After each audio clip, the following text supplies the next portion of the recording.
चलिए, हमारे पास unit number कौन सी है ये? यूनिट नंबर 3 है और यूनिट नंबर 3 का नाम है money, banking and financial markets. ठीक है, इसमें अभी हम चर्चा करनी स्टार्ट करेंगे। चैप्टर नंबर 20 है और चैप्टर नंबर 20 का क्या नाम है भैया? चैप्टर नंबर 20 का नाम है मनी एंड बैंकिंग। ठीक है जी, यहाँ से पढ़ना स्टार्ट करते हैं। तो लिखा हुआ है कि money is something which is commonly accepted as a medium of exchange. ठीक है, उसके बाद लिखा हुआ है individual can sell their produce and services for money. ठीक है, and use this money to purchase any product और सर्विस दे नीड। ठीक है जी, for example rupee is a commonly accepted as a medium of exchange in India. ठीक है, दस rupee is considered as a money in India. ठीक है, but this was not always the case before the invention of money. ठीक है, barter system of exchange was prevalent. ठीक है, अगला देखते हैं हम बाटा सिस्टम ऑफ एक्सचेंज। इसमें क्या लिखा हुआ है कि before the evolution of money goods were exchange for goods. ठीक है, this system of exchange of goods was known as the barter system, barter system of exchange. ठीक है, barter economy is termed as C C economy. ठीक है जी, where commodities are exchange for commodities. ठीक है, economic exchange without the mediation of money, that is exchange of goods for goods, are referred to as a बाटर्स exchange. ठीक है, इसके कुछ क्या है भैया? ड्रॉबैक्स हैं। ड्रॉबैक्स किसके? बाटर सिस्टम ऑफ एक्सचेंज के।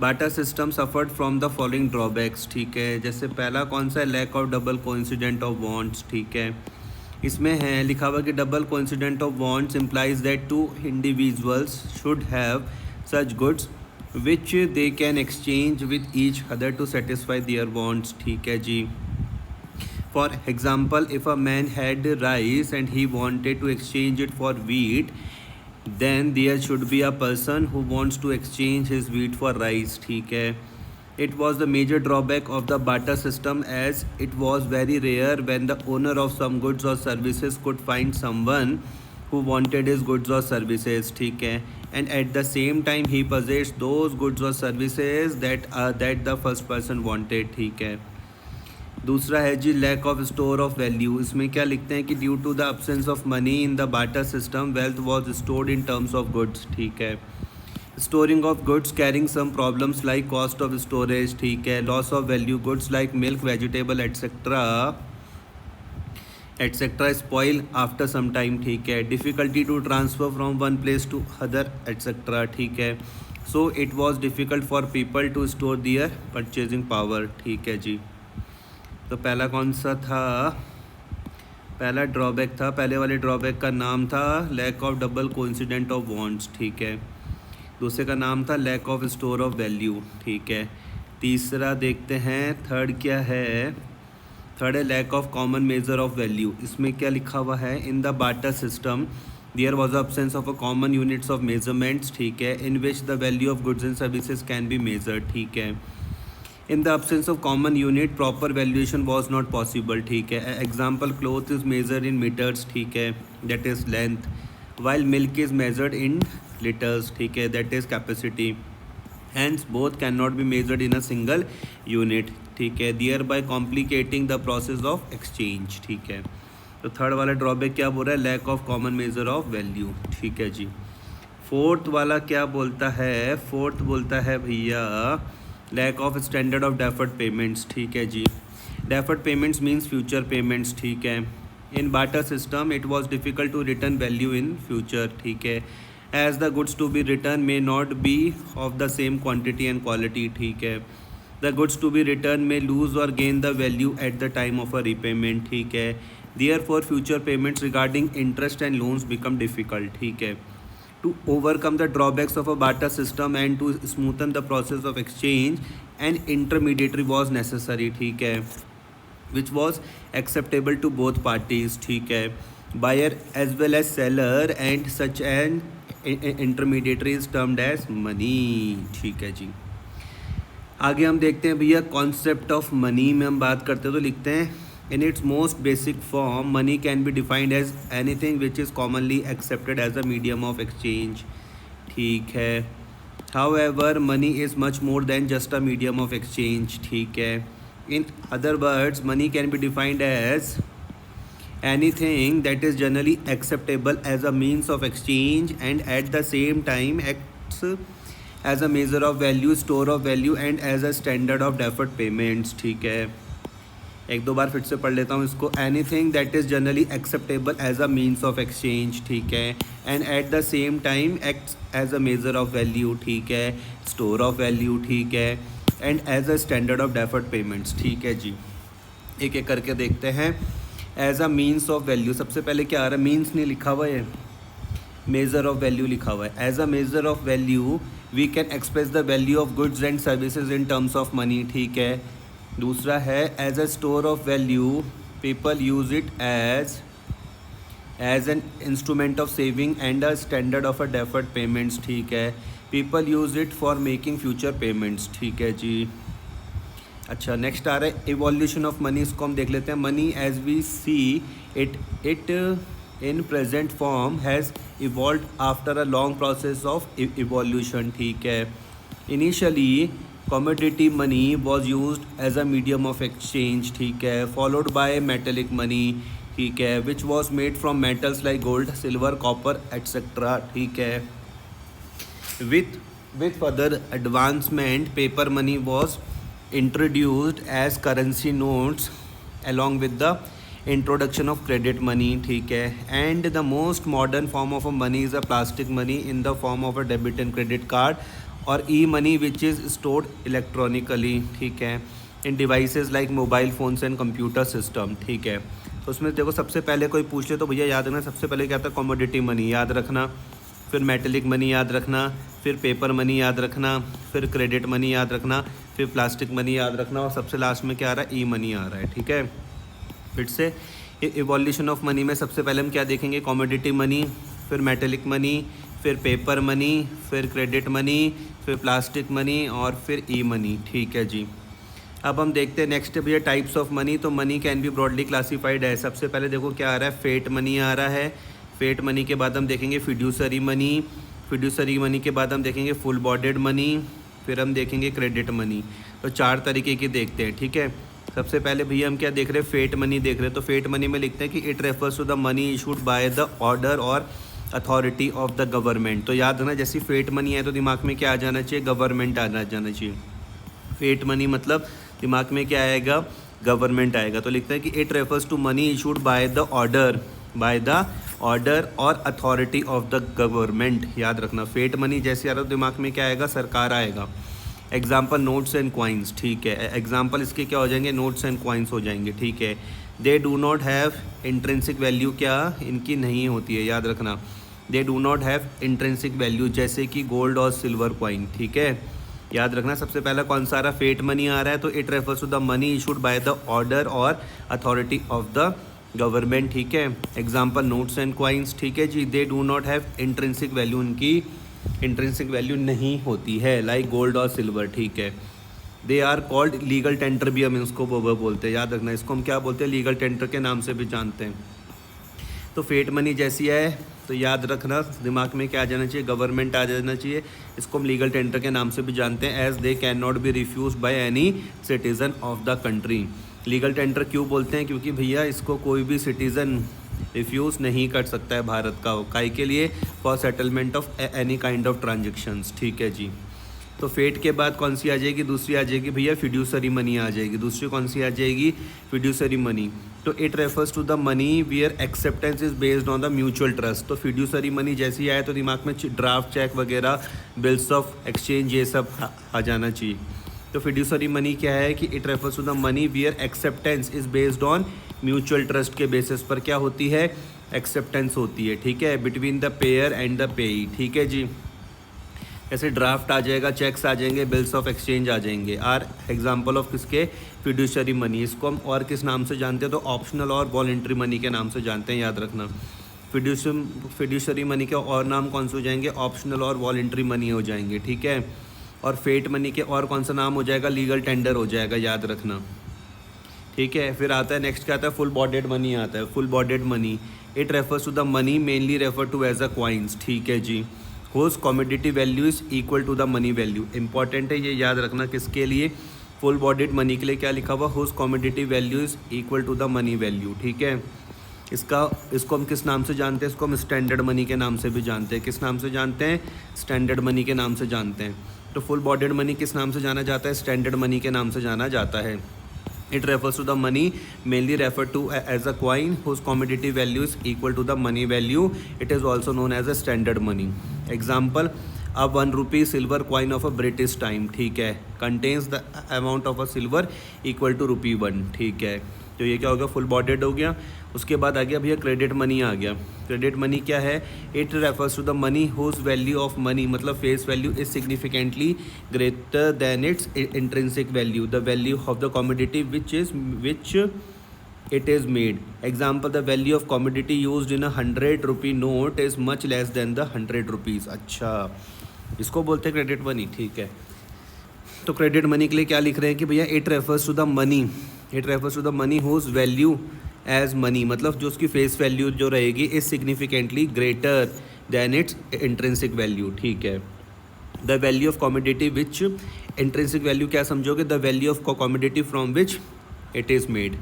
एग्जाम्पल क्या हो जाएगा, the value of commodity used in a 100 rupee note is a much less than the 100 rupees. ठीक है जी, आगे हम देखते हैं भैया क्या आ रहा है, नेक्स्ट क्या आ रहा है, फंक्शंस ऑफ मनी आ रहा है। तो money has overcomes the problems under the barter system. ठीक है, and thus performs many functions. ठीक है, all the functions that money performs can be broadly classified as. ठीक है, तो फंक्शंस ऑफ मनी हम देख लेते हैं। तो एक तरफ क्या आ रहा है, प्राइमरी फंक्शन आ रहा है, फिर क्या आ रहा है, सेकेंडरी फंक्शन आ रहा है। याद रखना, फंक्शंस ऑफ मनी में एक तरफ क्या आ रहा है, प्राइमरी फंक्शन आ रहा है, एक तरफ क्या आ रहा है, सेकेंडरी फंक्शन आ रहा है। ठीक है, फंक्शंस ऑफ मनी में एक तरफ क्या है, प्राइमरी फंक्शन है, फिर हम किस में बात करेंगे, सेकेंडरी फंक्शन में।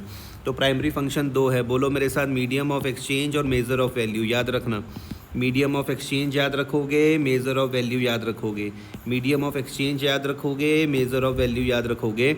ये दोनों क्या है, प्राइमरी फंक्शन है, मीडियम ऑफ एक्सचेंज और मेजर ऑफ वैल्यू। ठीक है, और सेकेंडरी फंक्शन में क्या आ रहा है, स्टैंडर्ड ऑफ डेफर्ड पेमेंट्स आ रही हैं, स्टैंडर्ड ऑफ डेफर्ड पेमेंट आ रही है, स्टोर ऑफ वैल्यू आ रहा है, ट्रांसफ़र ऑफ वैल्यू आ रहा है।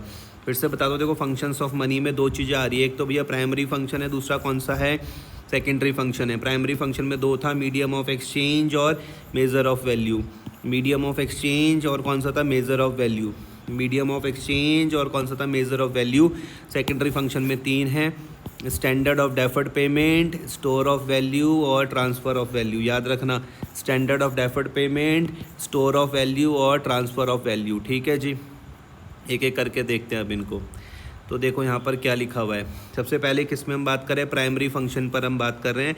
तो लिखा हुआ, these functions include basic functions of money. ठीक है, which it must perform in every country. ठीक है, दीज आर एज फॉलोज। तो सबसे पहले कौन सा मैंने बताया था, मीडियम ऑफ एक्सचेंज। याद रखना, पहला कौन सा था, मीडियम ऑफ एक्सचेंज, दूसरा कौन सा था, मेजर ऑफ वैल्यू। ठीक है, तो मीडियम ऑफ एक्सचेंज में पढ़ के देखते तो लिखते हैं कि it means that money can be use to make payments for all the transaction of goods and services. ठीक है, it means that money can be use to make payments for all the transaction of goods and services. ठीक है, a buyer can buy goods through money, हाँ जी, and a seller can sell goods for money independently of one another. ठीक है, sorry, it is essential function of a money which facilitate trades and helps in conducting transaction in an economy. ठीक है, this function of a money has removed the difficulty of lack of double constituent of a bonds and inconvenience associated with the barter system. ठीक है, दूसरा function आ जाएगा measure of value. पहला कौन सा था, मीडियम ऑफ एक्सचेंज था, दूसरा क्या आ जाएगा, मेजर ऑफ वैल्यू। तो money serves has a measure of value. ठीक है, as it works as a common denomination. ठीक है जी, the value of all goods and services is expressed in terms of money. ठीक है, the value of all goods and services expressed in terms of money. ठीक है, money is also regarded as a unit of account. अच्छा, तो major of value जो है उसी में हम क्या देख रहे हैं, यूनिट ऑफ अकाउंट देख रहे हैं। ठीक है, as it helps in calculating relative price of goods and services. ठीक है, this function of money facilitate maintenance of business accounts which would be otherwise impossible. आगे हम देख रहे हैं भैया सेकेंडरी फंक्शन। तो देखो सेकेंडरी फंक्शन में क्या है, these functions are supplementary to the primary function. Secondary function क्या है भैया, सप्लीमेंट्री है किसके भैया, प्राइमरी फंक्शन के। These functions are also known as derived functions. इसको हम किस नाम से हम जानते हैं, इनको हम डिराइव्ड फंक्शंस के नाम से जानते हैं, because they are derived from the primary functions. ठीक है, किससे डिराइव्ड हो रहे हैं, प्राइमरी फंक्शन से डिराइव्ड हो रहे हैं। These functions include the following. सबसे पहला कौन सा आ जाएगा, स्टैंडर्ड ऑफ डेफर्ड पेमेंट्स आ जाएंगे। याद रखना पहला कौन सा है, स्टैंडर्ड ऑफ डेफर्ड पेमेंट्स। दूसरा कौन सा था, स्टोर ऑफ वैल्यू। तीसरा कौन सा है, ट्रांसफ़र ऑफ वैल्यू। ठीक है, और वो दो कौन कौन से थे, वो दोनों MM से थे। पहला था मीडियम ऑफ एक्सचेंज था, दूसरा था मेजर ऑफ वैल्यू था। सेकेंडरी फंक्शन देखते हैं कि these functions are supplementary to the primary function. ठीक है, these functions are also known as the derived functions. ठीक है, because they are derived from the primary functions. ठीक है, these functions include the following. ठीक है, पहला है standard of deferred payments. It means that money acts as a standard for making future payments. ठीक है, it has made deferred payments much easier than before. ठीक है, and helps in a capital formation as well as economic development of the country. ठीक है, this function of a money is essential as it has simplified the borrowing and lending operations. ठीक है जी, इसको हम क्या बोलते हैं, standard of deferred payments. ठीक है, it has also led to the creation of a financial institution. ठीक है, फिर स्टोर ऑफ वैल्यू में क्या लिख रहे हैं, store of a value implies of a store of a wealth. ठीक है, money can be easily store for future use. हाँ जी, it is most convenient and economical. ठीक है, means to store earnings and wealth. ठीक है, it provide security to individual against contingencies, unpredictable emergencies as well as to pay future debts. ठीक है, आगे हम देखते हैं भैया ट्रांसफ़र ऑफ वैल्यू में क्या लिख रहे हैं, money also serves for transfer of value. हाँ जी, it facilitates buying and selling of goods not only in the domestic country but also in other parts of the world. ठीक है, इसको हम क्या बोल रहे हैं, ट्रांसफ़र ऑफ वैल्यू। ठीक है, अब देखते हैं इंडियन मॉनेटरी सिस्टम। अब हम किस में बात करेंगे, इंडियन मॉनेटरी सिस्टम पर। इसमें क्या लिखते हैं, India's present monetary standard can be termed as a inconvertible paper currency standard. अच्छा, क्या बोलते हैं,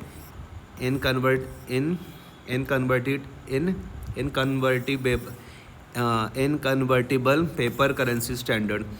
हम क्या देख रहे हैं, इंडियन मॉनेटरी सिस्टम देख रहे हैं। यहाँ पर लिख रहे हैं कि India's present monetary standard can be termed as inconvertible paper currency standard. ठीक है, in India the rupee has been regarded as the standard money. ठीक है, भारत में हम क्या मान के चलते हैं, रुपये को क्या मान के चल रहे हैं भैया, स्टैंडर्ड मनी मान के चल रहे हैं। ठीक है, the monetary system in India is managed and controlled by the reserve bank of India. ठीक है, कौन का देख रहा है, मैनेज कौन कर रहा है, मैनेज और कंट्रोल दो वर्ड आ रहे हैं, ध्यान से समझना, मैनेज एंड कंट्रोल दो वर्ड आ रहे हैं। कौन कर रहा है, रिजर्व बैंक ऑफ इंडिया। ठीक है, the RBI prints and issue currency notes. ठीक है, ऑफ अ डिफरेंट डिनोमिनेशन। ठीक है, from 2 rupee note to the 100 rupee note. ठीक है, और जो मिनिस्ट्री ऑफ फाइनेंस है, इंपॉर्टेंट है, याद रखना, मिनिस्ट्री ऑफ फाइनेंस क्या करती है, इशू करती है 1 रुपी नोट। पूछा जाएगा आपसे कि 1 रुपी नोट कौन इशू करा, तो आप बोलोगे मिनिस्ट्री ऑफ फाइनेंस। और जो 2 रुपये नोट से लेके 2000 रुपये का नोट, 2000 का तो है नहीं, 500 रुपये तक का नोट है, वो कौन इशू करेगा, RBI प्रिंट्स का करती है। 1 रुपी नोट है ना coins, but all the money is put in a circulation by RBI। ठीक है, सारा पैसा सर्कुलेशन में कौन ला रहा, RBI लेके आ रही है। ठीक है, India follows a minimum reserve system to issue the currency note. याद रखना, इंपॉर्टेंट है, इंडिया क्या फॉलो करके चलता है, इंडिया फॉलो करके चलता है भैया मिनिमम रिजर्व सिस्टम। जब वो क्या करेगा, करेंसी नोट को इशू करता है, तो भारत में क्या फॉलो होता है, याद रखना, मिनिमम रिजर्व सिस्टम फॉलो होता है। क्या होता है, बोलो मेरे साथ, मिनिमम रिजर्व सिस्टम। ठीक है, in this system RBI is required to keep a minimum reserve of a gold and a foreign exchange. ठीक है, गोल्ड रखना पड़ता है, फॉरेन एक्सचेंज रखना पड़ता है, कितने का, 200 करोड़ का, कितने का, 200 करोड़ का, टू इशू करेंसी नोट्स। ठीक है, अब हम देखते हैं भैया बैंक्स, ये हम देखेंगे आपके साथ नेक्स्ट क्लास पर।